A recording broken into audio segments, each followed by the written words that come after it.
Good morning class. ये आपका Hindi grammar में लेसन नंबर 1 है। लास्ट वाली क्लास में हमने भाषा के बारे में पढ़ा था, बोली के बारे में पढ़ा था। उसके बाद मानक वर्तनी के बारे में था कि मानक वर्तनी ये चीज़ है, ये आपको खुद से ही रीड करनी थी। उसके बाद है आपका लिपि। वर्णों या अक्षरों को लिखने के ढंग को हम लिपि कहते हैं, यानी कि जो भी वर्ण होते हैं या जो भी अक्षर होते हैं उसको जिस भी तरीके से लिखा जाता है उसे हम लिपि कहते हैं। जैसे देखिए, भारत मेरा देश है, यह है भाषा कौन सी है? हिंदी है, और इसकी लिपि का क्या नाम है? देवनागरी।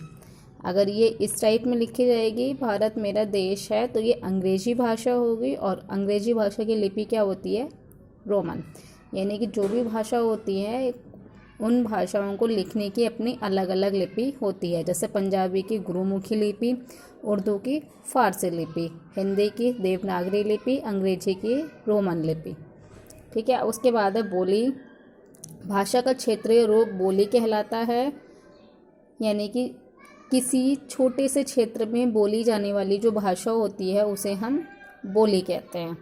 जैसे पंजाब में पंजाबी बोली जाती है, राजस्थान में राजस्थानी बोली जाती है, हरियाणा में हरियाणवी बोली जाती है। ठीक है।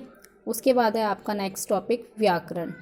ठीक है। व्याकरण क्या होता है? व्याकरण वह शास्त्र है जिसके द्वारा हम भाषा के वर्णों, शब्दों और वाक्यों को शुद्ध बोलना, पढ़ना और लिखना सीखते हैं। यानी कि जो व्याकरण है वह एक ऐसा शास्त्र है, एक ऐसी विद्या है जिसके द्वारा हम शुद्ध रूप से लिखना, पढ़ना और बोलना सीखते हैं। अगर हमें व्याकरण के नियमों का ज्ञान नहीं होगा तो हम किसी चीज़ को शुद्ध रूप से नहीं लिख सकते हैं, शुद्ध रूप से नहीं बोल सकते हैं और शुद्ध रूप से नहीं सुन सकते हैं। हमें समझ में ही नहीं आएगा कि सामने वाले व्यक्ति ने बोला क्या है, अगर हमें इन सब चीज़ों के बारे में ज्ञात नहीं होगा तो।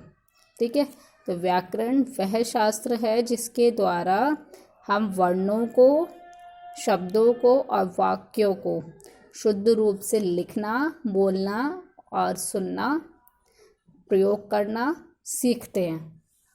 ठीक है। उसके बाद है आपके व्याकरण के अंग। तो व्याकरण के 3 अंग होते हैं। पहला वर्ण विचार, सेकंड शब्द विचार और थर्ड वाक्य विचार। वर्ण विचार, इसमें वर्णों के स्वरूप, भेद, आकार, उच्चारण, उत्पत्ति आदि पर विचार किया जाता है। ठीक है। वर्ण विचार में वर्णों के स्वरूप के ऊपर, यानी कि वर्णों का कैसा स्वरूप है, उसके क्या क्या भेद हैं, उसका क्या क्या आकार है और उसका उच्चारण हम कैसे कर सकते हैं, उसको हम कैसे बोल सकते हैं, उसके बारे में बताया जाता है। शब्द विचार में शब्दों के स्वरूप के बारे में बताया जाता है। वर्ण विचार में वर्ण के स्वरूप, शब्द विचार में शब्दों के स्वरूप और वाक्य विचार में वाक्यों के स्वरूप। कि वर्ण विचार में हम वर्णों को कैसे लिख सकते हैं, उसको हम कैसे उच्चारण कर सकते हैं।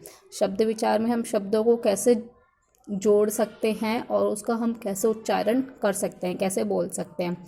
और वाक्य विचार में वाक्य की रचना हम कैसे कर सकते हैं, उसका बोल हम कैसे सकते हैं, उसमें क्या क्या भेद होते हैं और किन किन विराम चिन्हों का यूज़ कर सकते हैं। उसके बाद है आपका साहित्य। किसी भी भाषा के ज्ञान के संचित कोश को हम साहित्य कहते हैं। यानी कि कोई सी भी भाषा है उसका ज्ञान, उसका छोटा सा हमें ज्ञान हो रहा है तो उसे हम साहित्य कहेंगे।